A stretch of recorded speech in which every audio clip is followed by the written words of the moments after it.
여러분 안녕하십니까? 진성호입니다. 문재인 대통령은 지금 북한 인민들, 북한 주민들의 인권에는 무심한 걸까요? 관심이 없는 걸까요? 아니면 문재인 대통령은 김정은의 이기, 북한의 주민들의 인권보다 더 중요하다고 판단했을까요? 아무리 생각해도 이해할 수 없는 일이 벌어졌습니다. 대한민국 정부가 이 유엔의 북한 인권 침해 비판 결의문에 빠진 겁니다. 우리나라만 빠졌습니다. 이런 희한한 일이 있을 수 있습니까? 이게 바로 치명적인 문재인 대통령의 약점으로 보입니다. 자, 2005년부터 15번째 북한에 대한 제재입니다. 언제나 만장일치였습니다. 그런데 이번에는 대한민국이 이 공동제한국 61개국 중 유일하게 빠졌습니다. 정말 창피합니다. 도대체 무엇이 문재인 정권으로 하여금 이런 유엔의 세계 보편적인 북한 인권에 대한 문제만 해도 귀를 닫고 눈을 감게 만든 걸까요? 진성호의 융단 폭격 시작합니다. 문재인 정권을 융단 폭격합니다. 방송에 앞서 아직 진성호 방송의 구독자가 아니신 분들은 붉은색 구독 버튼 꾹 눌러주십시오. 더 좋은 방송으로 보답하겠습니다. 자, 북한의 인권 침해를 비판하고 즉각적인 개선을 촉구하는 북한 인권 결의안이 현지 시간 14일 유엔 총회산하 인권 담당 제3위원회에서 채택됐습니다. 다음 달 유엔 총회 본회의를 통과하면 2005년부터 15년 연속 채택하는 셈입니다. 그만큼 북한의 인권 문제가 심각하고 전 세계인의 공동된 합의에 따라 북한 인권 개선을 촉구하고 있습니다. 그런데 어찌된 셈인지 대한민국은 쏙 빠져버렸습니다. 자, 제3위원회 회의에선 회원국 어디도 표결을 요청하지 않아 전원 동의로 결의안이 통과됐습니다. 유럽연합 국가와 일본, 미국 이렇게 61개국 회원국이 결의한 공동제안국.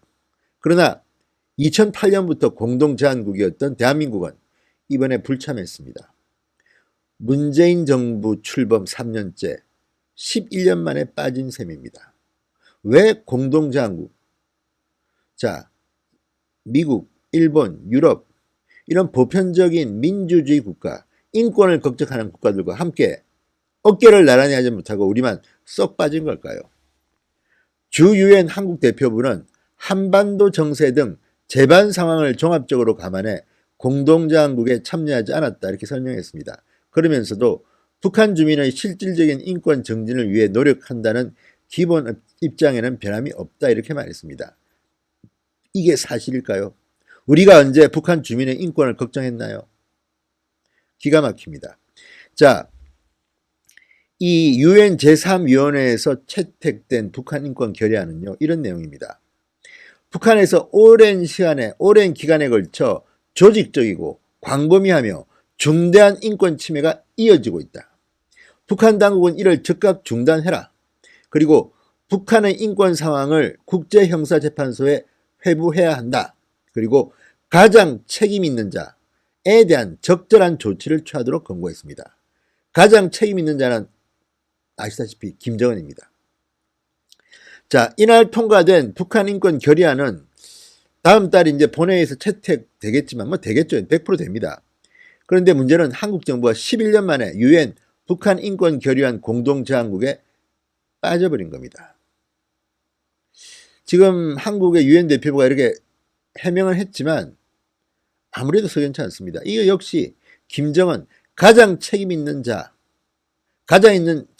대한 적절한 조치를 취하도록 권고한 데 대해서 혹시 김정은이 비비를 상할까? 기분이 나쁠까? 눈치 본 거 아닙니까? 솔직히 말해보십시오. 자, 국제사회의 보편적인 인권 결의 제안국에 대한민국이 빠진 것은 과도한 북한 눈치 보기다. 이런 비판이 지금 일고 있습니다. 자, 북한 인권 정진을 위해 노력하고 있다고 지금 한국 유엔 대표부가 말했지만 지금 문재인 정부가 들어선 이후에 벌어지고 있는 일들은 이게 거짓말로 보입니다. 왜 그럴까요? 2016년 제정된 북한 인권법에서 정하고 있는 북한 인권재단 설립, 북한 인권 국제협력 대사 임명, 문재인 정권은 아직도 하지 않고 미루고 있습니다. 무엇이 겁나서입니까? 아마도 김정은이 겁나서입니까?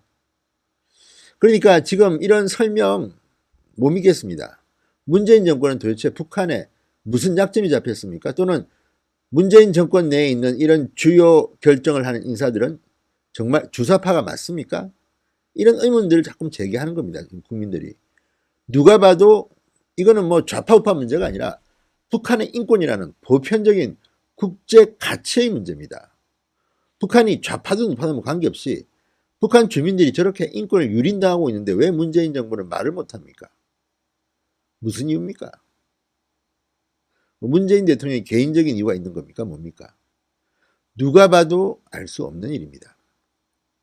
자, 대한민국에서는 뭐 컵 던지고 뭐 폭언 좀 해도 온 언론이 난리가 납니다. 그런데 북한은 지금 아니 임산부를 폭행하고 태아를 정말 말로 형할 수 없이 그런 처참하게 살해하는 이런 정권이 김정은 정권입니다.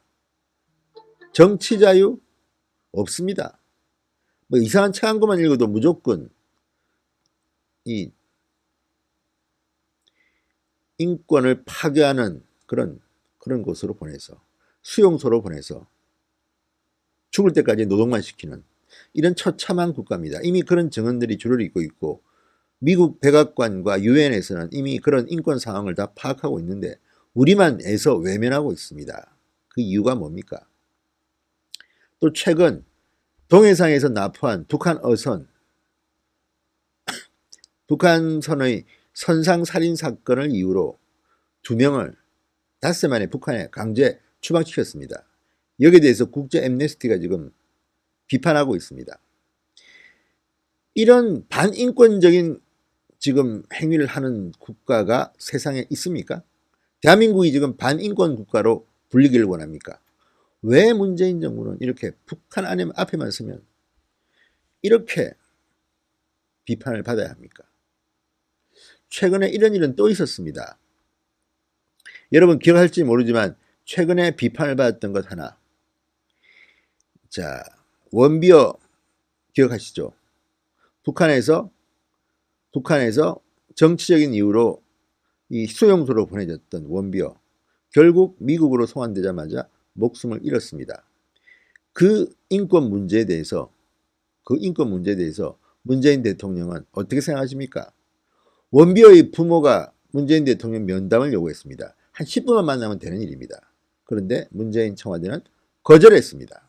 거부했습니다. 이거 그냥 청와대 잠시 초청해서 만나면 되는 거 아닙니까? 물론 처음에 초청해서 그 장소나 이런 것들에 대해서는 뭐 문재인 정부가 좀 힘들다고 했습니다. 그렇다면 따로 불러서 만날 수도 있는 거 아닙니까? 그런데 오토 원비어의 부모 면담 자체를 거부해버렸습니다. 뒤늦게 알려서 논란이 일었습니다. 이런 것들은 뭐겠습니까? 북한 인권에 관해서는 벌벌 떨고 있다는 겁니다. 지금. 왜 그렇습니까? 이번 유엔 북한 인권 결의안에 불참한 것, 북한 눈치 보기 문재인 정부 아마 국제적으로도 계속 망신을 당할 겁니다. 이제 국제사회는 우리나라를 북한과 같은 편으로 볼지도 모릅니다. 인권은 아랑곳 하지 않고 김정은만 두둔하는 문재인 정권. 이렇게 국제사회에서 낙인이 찍힌다. 대한민국 국민들도 함께 참여해주세요. 진성호의 융당 폭격이었습니다. 여러분 감사합니다.